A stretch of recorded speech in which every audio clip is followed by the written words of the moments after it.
नमस्कार दोस्तों, आज हम बात करेंगे एक ऐसे ऐतिहासिक मिशन की जिसने भारत को अंतरिक्ष की दौड़ में एक नया मुकाम दिलाया है। यह मिशन है इसरो का SpaDeX mission, space docking experiment mission. Bharat अब उन चुनिंदा देशों में फ्रेंड्स शामिल हो गया है जिन्होंने अंतरिक्ष में डॉकिंग जैसी कॉम्प्लेक्स टेक्नोलॉजी को सफलतापूर्वक अंजाम दिया है। अमेरिका, रशिया और चाइना के बाद अब इंडिया चौथा देश बन गया है जिसने यह ऐतिहासिक उपलब्धि हासिल करी है। डॉकिंग यानी स्पेस में दो सैटेलाइट को जोड़ना। ये काम सिर्फ एक साइंटिफिक माइलस्टोन नहीं है, बल्कि यह हमारे देश की अंतरिक्ष यात्रा में एक नई शुरुआत भी है। इस वीडियो में इसरो के स्पेडेक्स मिशन की पूरी कहानी को समझेंगे। डॉकिंग का मतलब क्या होता है, इसकी प्रोसेस क्या होती है, उसको लेकर बात करेंगे। एंड इस मिशन का भारत के फ्यूचर स्पेस मिशन पर क्या असर पड़ेगा, इसको लेकर भी हम बात करने वाले हैं। तो वीडियो काफ़ी इंटरेस्टिंग होने वाला है, वीडियो को आप एंड तक ज़रूर देखिएगा। चलिए शुरू करते हैं। सबसे पहले हम बात करते हैं डॉकिंग की। डॉकिंग का मतलब क्या होता है? तो डॉकिंग का मतलब होता है जब दो स्पेसक्राफ्ट या फिर सैटेलाइट को अंतरिक्ष में एक ही ऑर्बिट मतलब कक्षा के अंदर लाकर जोड़ देना। लेकिन अंतरिक्ष में फ्रेंड्स ये काम कितना चुनौतीपूर्ण होता है, इसको थोड़ा सा गहराई से समझना जरूरी है। अंतरिक्ष में सैटेलाइट लगभग 27,000 किलोमीटर प्रति घंटे की रफ्तार से घूमते रहते हैं। इतनी तेज गति में उन्हें अलाइन करना बहुत ही कठिन काम होता है। ऊपर से सैटेलाइट को एक ही कक्षा में ऑर्बिट में लाकर उनकी स्थिति बिल्कुल सटीक करना होती है। इसके बाद एक विशेष डॉकिंग रिंग का इस्तेमाल किया जाता है जो कि दोनों सैटेलाइट को जोड़ देता है।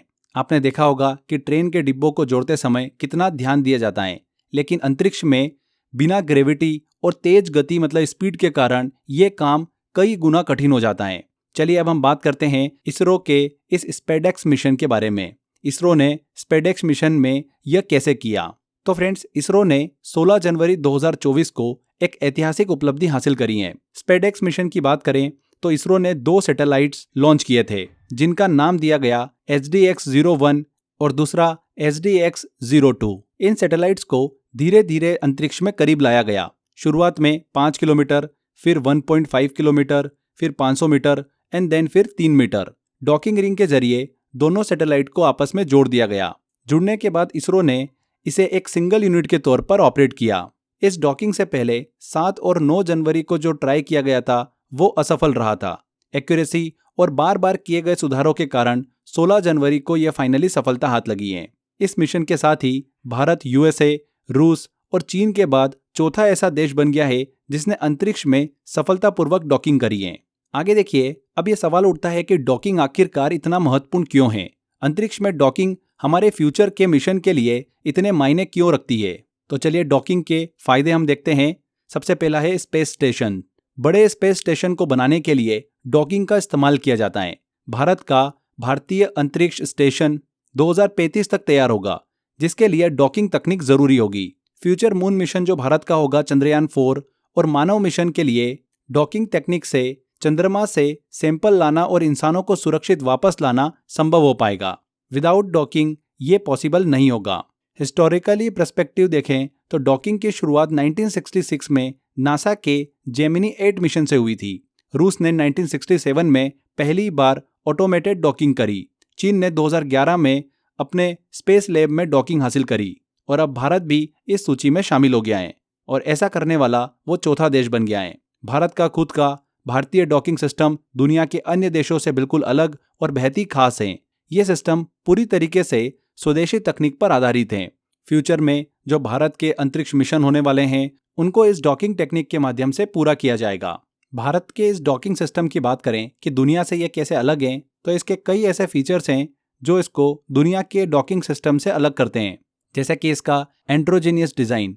भारत के इस डॉकिंग सिस्टम की सबसे बड़ी खासियत यह है कि इसका एंड्रोजीनियस डिज़ाइन मतलब दोनों सैटेलाइट एक ही तरीके के डॉकिंग सिस्टम का इस्तेमाल करते हैं। इससे सैटेलाइट को डॉकिंग के दौरान अलग अलग डिज़ाइन की ज़रूरत नहीं होती है, जो कि इसको बहुत ही सिंपल एंड इफ़िशिएंट बनाता है। दूसरा इसका फीचर है लो मोटर रिक्वायरमेंट। अंतर्राष्ट्रीय डॉकिंग सिस्टम में जहां पर 24 मोटर्स का उपयोग होता है, भारत के इस सिस्टम ने इसे घटाकर सिर्फ 2 मोटर तक सीमित कर दिया है। कम मोटर के कारण ये सिस्टम न केवल बहुत ही सटीक और किफ़ायती है, बल्कि इसे ऑपरेट करना भी बहुत ही आसान है। तीसरा इसका फीचर है हाई टेक सेंसर्स। इसमें laser range finder and proximity sensor जैसे हाईटेक उपकरण लगाए गए हैं। ये सेंसर सैटेलाइट की दूरी और स्थिति का बेहद सटीक अनुमान लगाते हैं, जिससे कि डॉकिंग प्रोसेस में किसी भी प्रकार की त्रुटि को रोका जा सकता है। इसके अलावा चौथा इंपॉर्टेंट फीचर है इंडिजीनियस प्रोसेसर।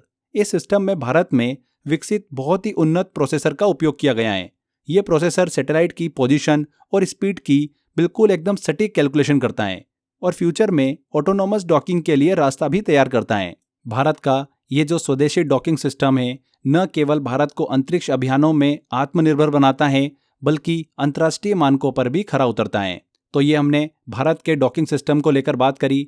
आगे बात करते हैं इसरो के फ्यूचर गोल्स की। इसरो के इस ऐतिहासिक मिशन से भारत के जो स्पेस मिशन पर क्या असर पड़ेगा उसको लेकर हम बात करते हैं। पहला है फ्रेंड्स भारत का अंतरिक्ष स्टेशन।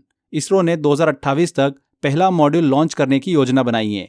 2035 तक भारत का खुद का स्पेस स्टेशन तैयार होगा। यह स्पेस स्टेशन भारत के स्पेस रिसर्च के लिए एक मजबूत आधार तैयार करेगा और अंतरिक्ष में लंबे मिशंस को संभव बनाएगा। इसके अलावा भारत का जो आगामी चंद्र मिशन है चंद्रयान 4, चंद्रमा से जो सैंपल वापस लेने पर फोकस्ड है। इसमें सैटेलाइट्स और मॉड्यूल्स के बीच में डॉकिंग टेक्निक का इस्तेमाल किया जाएगा ताकि सैंपल को सुरक्षित वापस पृथ्वी तक लाया जा सके। इसरो का भविष्य में मानव मिशन चंद्रमा तक भेजने का सपना है। इस मिशन में डॉकिंग टेक्निक का इस्तेमाल ये इंश्योर करने के लिए होगा कि इंसानों और इंस्ट्रूमेंट को सुरक्षित तरीके से चंद्रमा तक पहुंचाया और वापस लाया जा सके। तो ये हमने इसरो के फ्यूचर प्रोजेक्ट्स को लेकर बात करी कि डॉकिंग टेक्निक इन सभी प्रोजेक्ट्स में यूज होने वाली है। तो कितना इंपॉर्टेंट मिशन था ये, जिसमें हाल ही में अभी 16 जनवरी को इसरो ने सफलता हासिल करी है। तो फ्रेंड्स आज के इस वीडियो में इसरो के स्पेडेक्स मिशन के बारे में पूरी हमने स्टोरी कवर करी। डॉकिंग टेक्निक क्या होती है इसको हमने अच्छे से समझा। स्पेडेक्स मिशन के सफलतापूर्वक होने की वजह से भारत के फ्यूचर स्पेस मिशन पर इसका क्या प्रभाव पड़ेगा इसको लेकर भी हमने डिटेल में चर्चा करी। तो यहाँ पर आई होप आपको सारी चीज़ें अच्छे समझ में आ गई होगी। बहुत ही स्पेशल एंड बहुत ही खास पल है भारत के लिए। अमेरिका, रशिया और चाइना के बाद भारत चौथा देश बन गया है जिसने ये ऐतिहासिक उपलब्धि हासिल करी। तो फ्रेंड्स यहाँ पर हमारा वीडियो कंप्लीट होता है। आई होप आपको सारी चीज़ें अच्छे समझ में आ गई होगी। अगर आप इस वीडियो का डिटेल PDF लेना चाहते हैं तो आप crazy GK trick application download कर लीजिए, वहाँ पर आपको ऑप्शन मिल जाएगा। इसके अलावा क्रेजी जीके ट्रिक पर अगर आप मुझसे GS पढ़ना चाहते हैं तो 100 आवर GS का मैंने ऑप्शन दे रखा है आपको, जिसमें 100 घंटे के अंदर मैंने कंप्लीट GS को पढ़ाया है। बहुत ही सिंपल तरीके से एग्जाम ओरिएंटेड हमने कंटेंट को कवर किया है। कॉन्सेप्ट ट्रिक के माध्यम से हमने पढ़ा है। तो अगर आप 100 आवर GS का कोर्स एनरोल करना चाहते हैं तो डिस्क्रिप्शन बॉक्स और कमेंट बॉक्स में लिंक दे रखा है, वहाँ पर क्लिक कर आप एनरोल कर सकते हैं। इसके अलावा क्रेजी जीके ट्रिक एप्लीकेशन पे भी फाउंडेशन कोर्स में कोर्स बाय अक्षय सर में आपको ज्वाइन करने का ऑप्शन दे रखा है। तो फ्रेंड्स आज के सेशन में इतना ही। आई होप आपको वीडियो अच्छा लगा है। वीडियो अच्छा लगा है, मेहनत अच्छी लगी है तो वीडियो को लाइक कर दीजिए, शेयर कर दीजिए एंड कमेंट करके जरूर बताइएगा कि वीडियो कैसा लगा। अगर आपने अभी तक चैनल को सब्सक्राइब नहीं कर रखा है तो सब्सक्राइब भी कर लीजिए। मिलते हैं फ्रेंड्स अगले वीडियो में। Till then bye bye.